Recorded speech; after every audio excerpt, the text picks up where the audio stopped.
To the Family Office webinar, and thank you for joining us today. I hope that you're all well, in good health and safe. My name is Adel Mangour. I'm Deputy CEO of the Family Office, and I will be your host today. As usual, our webinar will be interactive, and we will welcome your input about the insights that our guests will share. We've been hearing a lot about innovation, transformation, the fourth industrial revolution, and our topic today attempts to connect the dots between organizational challenges in changing times and the effective leadership in guiding organizations. So I'm delighted today to welcome Mark Vernooij, who is joining us from the Netherlands. Mark is a published author who has taught at some of the world's most prestigious universities, including Stanford, Berkeley, Columbia, and Wharton. Mark is a partner at the Think School of Creative Leadership. It's one of the premier innovative leadership institutes in the world. Mark is also a member of the think tank for innovation and leadership in the fourth industrial revolution at the World Economic Forum. Mark has a Master of Science in Systems Engineering. He has an MBA from INSEAD and a degree in Design Thinking from Stanford. He's joining us from the Netherlands today, but he's lived previously in France, Switzerland, Singapore, Hong Kong, and has been doing business in the Gulf for the past 5 years. So I will start by asking Mark some questions, and then I will open the floor for questions from the audience. But before we start, just give me a minute to just give you a quick overview of the Family Office. So at the Family Office, we've been preserving and growing the wealth of individuals and families in the GCC for the last 15 years. And our role is to invest our clients' wealth in the international markets outside the GCC, and our focus is primarily on alternative assets. We are licensed and regulated in 6 jurisdictions, and we're managing about $2 billion in AUM. The wealth management activities are conducted in Bahrain and Riyadh, close to our clients, while the asset management activities and investing activities are run out of New York, London, Zurich, and Hong Kong to be close to our investments. So many thanks for taking the time to speak to us today, Mark. And I would like to start by asking you, you've been working with clients on innovation and leadership all over the world for quite some time. How do you see things changing? Well, thank you, Adel, and thanks for having me. It's a real honor. I saw the list of people that were here before. I realize your attendees are an impressive audience, so I can only hope to meet the bar that's been set. You're too honest. To your question, I think there's 3 things changing. One is the problems around us are changing. Secondly, the way the business is responding to that is changing, and that influences that leadership has to change. But as you say, the first question is what is changing in the world, and I was looking at pictures the other day, and I found this image, which I really liked. This is how it feels, right? It feels like we're in the middle of a storm. So much is changing around us. And I'm not even thinking just about COVID, because this has been going on for quite some time. And if I think about the pressures that we have and that the clients that I work with, if I talk to CEOs of organizations, then I'm hearing them talk about these 4 aspects: users, competitors, employees, and society. So just to talk through those, if I'm thinking about users and clients, customers are forcing companies to be more innovative, to be faster to market, to have more products, more services at lower cost, shipped instantly. Competitors are innovating from all dimensions faster than ever before, and they're coming from different directions than we've seen before. If we look at employees are asking companies to have a real role, have a real voice, to be part of something bigger than themselves, to see the purpose of the organization. And then finally, society is asking us to do more than just create shareholder value. Take responsibility, to really think about sustainability and all these other factors that are at play. And if I look at those 4 elements, then this kind of comes to mind as an image. I think our problems used to be complicated and are becoming more complex. And what I mean with that is many problems, the way we look at them, many business problems, we think of them as machines, complicated machines, like maybe our car or a Xerox machine that we might not completely understand, but if we have the right experts with us, we can understand cause and effect. We can take them apart into different sub problems. And if we analyze those with the right people around us, then we can understand how the whole thing works. There's some logic to it. Whereas these things that I'm talking about, the way that our clients react, the way that the world is reacting to us, the way that competitors are shaping us, these are more like a rainforest where if you remove one species, all of a sudden a species in a corner somewhere else kind of dies, right? If you change something over here, you don't quite know what's going to change over there. There's these weird feedback loops, and the relationship between cause and effect is much different from what we thought before. So that's a long-winded answer to your question of what's changing. I think problems are changing. Okay. So how does this affect organizations and companies? So I mean, problems have been changing all the time, and companies have been adopting and innovating as a result. If I take my country, this used to be my country, right? We had the United East Indian Company. It was a company that built ships to venture out to far lands to find wealth and richness and spices and all of that. The focus of this organization was on the inputs. People, rich families, wealthy entrepreneurs, they were harnessing wood, finances, and labor to build bigger ships that could venture further. If we fast forward, then very quickly we saw that companies said, well, the inputs are important, but it's more important to look at the outputs and the relationship between the two. So we had all these cool inventions coming up, like factories, factorization. We had things like standardization of labor. We had these pyramids and hierarchies coming up. We had people coming up with ways to measure time and efficiency. And of late, in the last part of the previous century, we had things like Lean and Six Sigma come up to measure efficiency and really make that bigger. Now, in the past 15 years, that seems to have changed. And just to highlight this a little bit, these outputs, for me, that's a little bit, the companies that could be examples of that are companies like a steel company. Take Tata Steel or whatever company you prefer. They're focused on efficiency, right? If you take the warehouses of Amazon, they're entirely focused on this paradigm of efficiency. And that's a very specific paradigm, but in the last 15 years, we started to see things change. We started to see that people said it's maybe not as much about outputs, and it's much more about the outcomes for the users. It's much more about what our clients really experience. They want innovation. This was, of course, driven by the demand of those users and driven by the competition. So people started focusing on outcomes.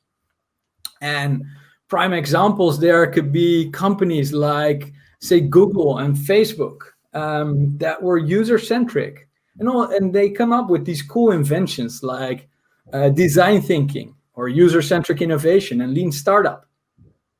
And if we take Facebook, that might be the primary example of this paradigm of thinking. Facebook, of course, extremely user-centric. I cannot imagine a product that does more, better, cheaper than Facebook. And at the same time, we're not quite happy about it, right? At the same time, society is claiming back space and is saying, hey, this is not the way to go. We want something else. So we progressed, but at the same time we regressed. And it seems like right now there's this new paradigm that's coming up. And employees and society are asking for different things. employees and society are asking us, and organizations and organizational leaders, to focus on the impact, not just on the resources being used or the inputs, not just on the outputs and efficiency, not just on the user-centricness of their products and the experience, but on the impact on the world. Be that climate, be it right now how they're dealing with COVID, be it Black Lives Matter as a movement, whatever that is. We're having really a new innovation that's coming up. And prime companies here could be companies like Unilever and Patagonia, examples of companies who are taking purpose as their main goal.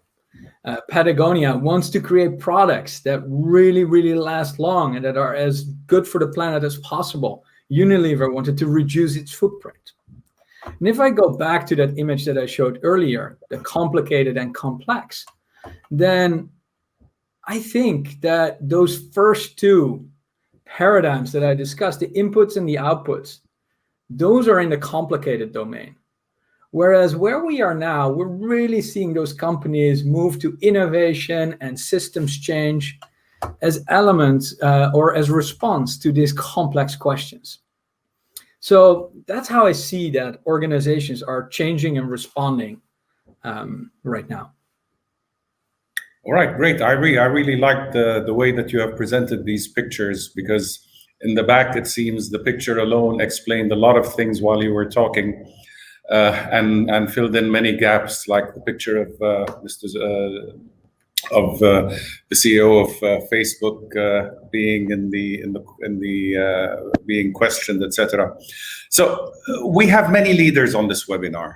They're leading organizations that are dealing with constantly changing problems. How do you advise them to move forward with this? Yeah, I like this quote of a psychologist. His name is Bob Keegan, and he said this. He said, the general rule seems to be that the level of consciousness of an organization cannot exceed the level of consciousness of its leader. Basically, if you want to upgrade your organization, you need to upgrade your leadership. And this gentleman works in a field that's called developmental psychology. And in that field, what they figured out is that people change in very distinct steps already from when we're very young. So babies think they are the world. When you show a baby something, you remove it from its field of vision and you put it back. It's magic, right? And we've all seen that in our kids or in our cousins. So they believe they are the world. But at some point, they transform, and all of a sudden they see that these are objects out there in the world and they can manipulate them. They can play around with them. They can change them. So all of a sudden there's a real step change in how they think. At that point, they are at the mercy of their own feelings and needs. So when they feel hungry, they don't feel hungry, they are hungry. And they are going to take the sandwich of their brother and sister, right? They don't feel mad, they are mad, and they're going to hit something or someone. Seems like they can't really change that in any way. So what you see is these changes are almost like operating system upgrades. They're really distinct. They change step by step by step, and they're completely different. And like in an operating system, the way you interpret the world all of a sudden changes. Now, most young adults are delivered into the world as what we call socialized. In the operating system paradigm, I would call it 3.0. These are people that all of a sudden, where I said those young kids, they are their needs, right? Most of us, when we go out into the world, we own our own needs for the benefit of the tribe. Whether that is our family, our organization, literally our tribe, the company we belong to, whatever it is. So we are able to have emotions, have needs. and discuss about them. Maybe postpone them for a bit in order to benefit the rest of the group. So I would call that level 3.0. Most adults are here. They are very effective. If you have a recent graduate from high school, they would be typically in here, right? Young adults. They're able to benefit the group. They also breathe and live the values, the mission, the strategies of that same group or tribe, right? They constantly look around them. Am I doing it right? Do I need to change? So they're really impacted by how the world thinks of them. They don't yet have their own agenda. So most adults are here. But what we see is that there's actually a portion of adults who can rise beyond this. A portion of adults, it's probably less than 25%. They are able to go from what we call socialized to what we call self-authored. It's a difficult name for saying these people have more of their own agenda. These people are able to not look around them as much. These people are able to think for themselves, not just live and breathe the values of the tribe or the strategy of the company, but say, hey, that's one strategy. Maybe I can have my own. I could think about people like maybe Steve Jobs or Elon Musk in this category. It's less than 25% of adults who are in this category, but they're twice as effective as any other adult. So that's significant. And these people, they're the effective change makers. They're people we really need to drive this innovation, right? To make change happen. At the same time, there's something aggressive about them. It's my way or the highway. I can't imagine stepping up to Steve Jobs, working for him and then saying, no, we're not going to do that. Probably doesn't happen, right? So there's something very strong in them. It's my way or the highway. So now it's not the mission of the tribe, but it's just my mission. These people are able to see a little bit more grayscales in between the black and white. But still. Then there's a very small portion of the world. It's less than 5% that managed to outgrow even that. It's less than 5% of adults, but they're 9 times more effective. These are people that are a little bit softer. I can think of people like Satya, who runs Microsoft, or Jacinda Ardern, who's the Prime Minister of New Zealand. People who have a mission, have their own values, but they're able to drive that forward with real strength while they're being compassionate for the fact that other people might have a different direction. They're able to understand that not everything goes as fast as they want it. Not everything should even probably go the way they want it. Maybe some things go a little bit differently.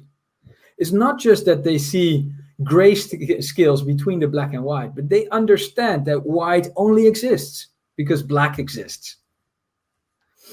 So if we go back to those pictures I shared earlier, and then it will become clear why I told this, is I'm arguing problems are becoming more complicated.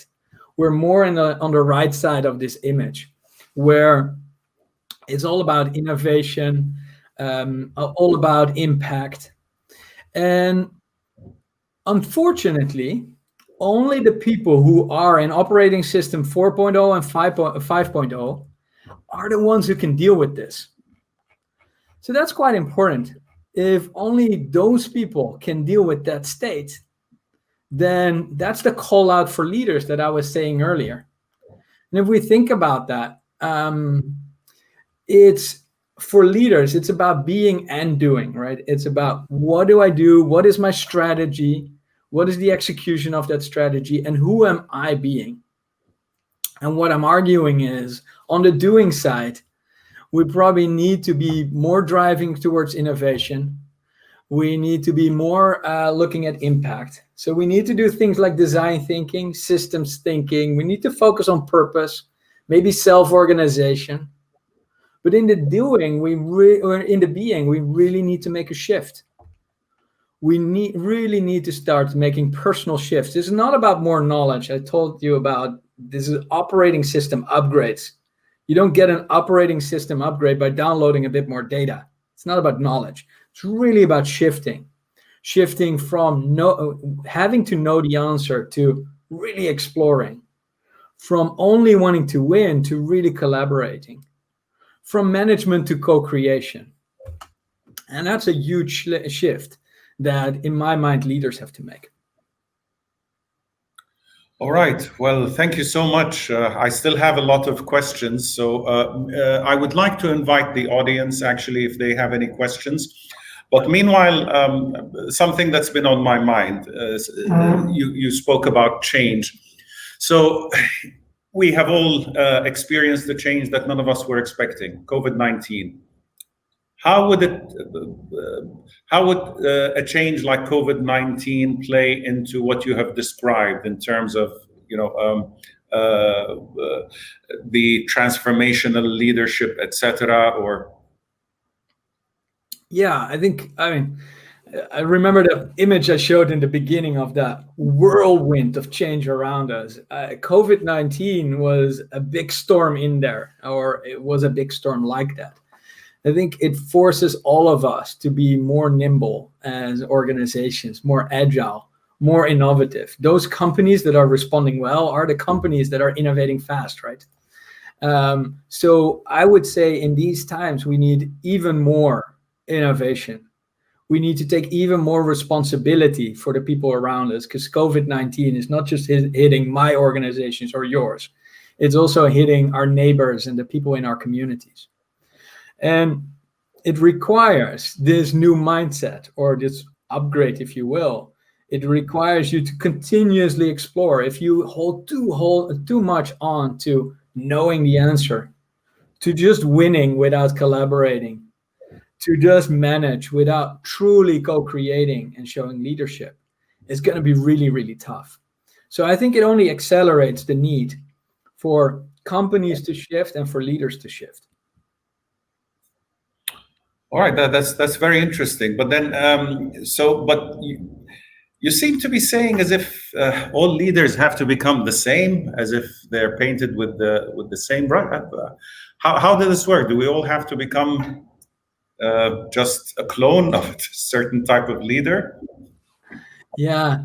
So this is only one aspect of leadership, right? If I think about an upgrade on my phone, an operating system upgrade on my phone, you and I probably both have the latest iOS from Apple or from Samsung or whatever company that we have our phone. And that allows us, every upgrade allows us to do more faster. That doesn't mean you have the same apps. That doesn't mean you download the same data or files. So as an individual leader, we all have our own style. I might be more extrovert than somebody else. Somebody else might be better at analyzing data. Somebody else might be better at judging things that are complicated in relationships. So all leaders are very different and have different strengths. At the same time, it's just a pity not to upgrade if you can, if it allows you to do more. And like in nature, some things are most of the time really true. Like gravity kind of works on all places on planet Earth. If you zoom into it, it's a little bit different here and there, but gravity is a good rule of thumb to use most of the time. In the same way, for all of us, if we believe that our organization is in a more complicated domain, then for us to upgrade our leadership is kind of necessary. And in the same way that most of us grew vertically from a young child to a young adult, adults can continue to develop. It's not vertically, unfortunately for myself, it's mostly in other directions, but it's also up here in our operating system. And that's a truth that is the same for every leader. And in that sense, yes, I am painting every leader with the same brush on that very specific dimension. All right. Any questions from the audience? Please feel free to post them now. I see one that's looking interesting. So you have presented a limited set of situations. So how is this useful for leaders facing something unprecedented? Yeah, so one is it's always contextual, right? There might be very good reasons for some companies to be mainly focused on efficiency. Like the warehouses of Amazon, maybe it makes sense for them to focus mainly on efficiency, or maybe a steel company, there's not that much innovation needed. Or maybe at this point in time, if I think about some investments where you're really trying to prevent bankruptcy, it might be not the best place to really start thinking about innovation, responsibility. You really have to maybe cut costs as fast and as hard as you can. So in these unprecedented times, when COVID hits, for example, but I mean, there will be another COVID. It might not be a disease, it might be something else, but there will be a new wave of stress for all of us. And that will require all of us to continue to adapt, change, but it might not be all in the same way or all at the same time. So not every organization has to go through these steps. Some organizations may get stuck somewhere, and not every leader has to upgrade. As Bob Keegan said, right? It depends on where your organization needs to be. Informs where the leadership needs to be. All right. I don't see many more questions coming from the audience, but I would like you to just give us a wrap up, perhaps. How do you upgrade? What can leaders do? Yeah, I saw that question come in as well. I like that. So that's almost a very concrete question. Like, if I start tomorrow, what should I do? If I need to upgrade, if I want to upgrade, then what is it concretely that I can do? So there's a thing that you're talking to the leaders in this, who are listening on this, and tell them something that they can really take home. Yeah, thanks. So I think one is there's a couple of very concrete ways that people upgrade. It's not an easy process.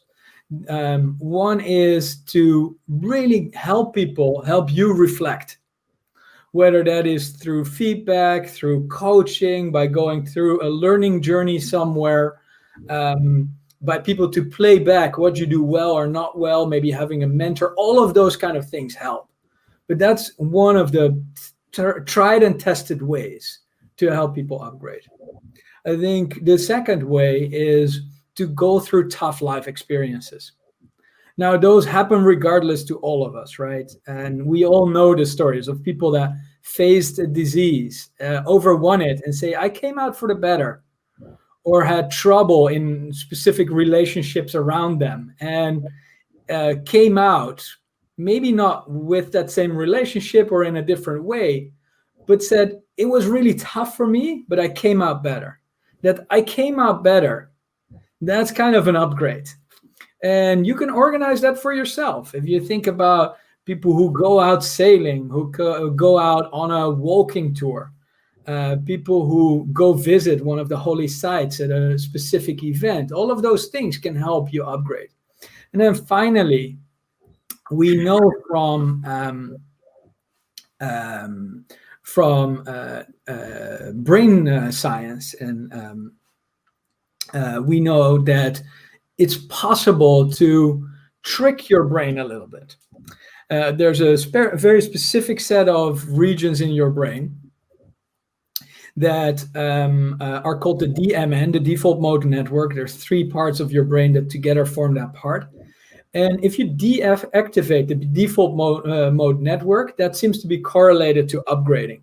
And very concretely, how you can do that is by reflective practices like meditation, prayer, all kinds of reflective practices really seem to help there.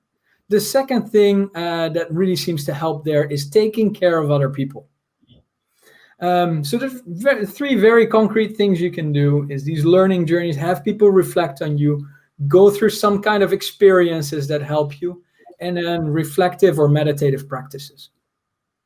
Yes, that's very interesting. Thank you. I see a couple more questions coming from the audience. I don't know if we'll have a chance to go through them all, but there is one that's quite contemporary that we're facing right now. So one of the viewers is asking about remote working, and is this going to be the new norm? And is this something better than working in the office, or worse? What are the drawbacks? And yeah, it's an interesting question. We hear it a lot right now, and we work with quite a few organizations on this. One, remote work is here to stay. Maybe not 100%. And inshallah, you and I will be able to do this meeting next time in person somewhere with the group attending us. But remote work is here to stay in some way, shape, or form.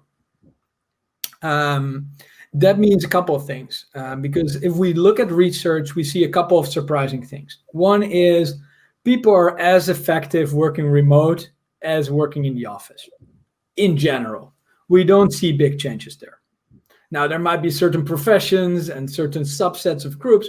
In general, most people are as effective working from home, if not more. One thing that changes, though, is if people work remote for a long time, and we all feel this, that the connection is slipping away a little bit, right? The culture starts to change.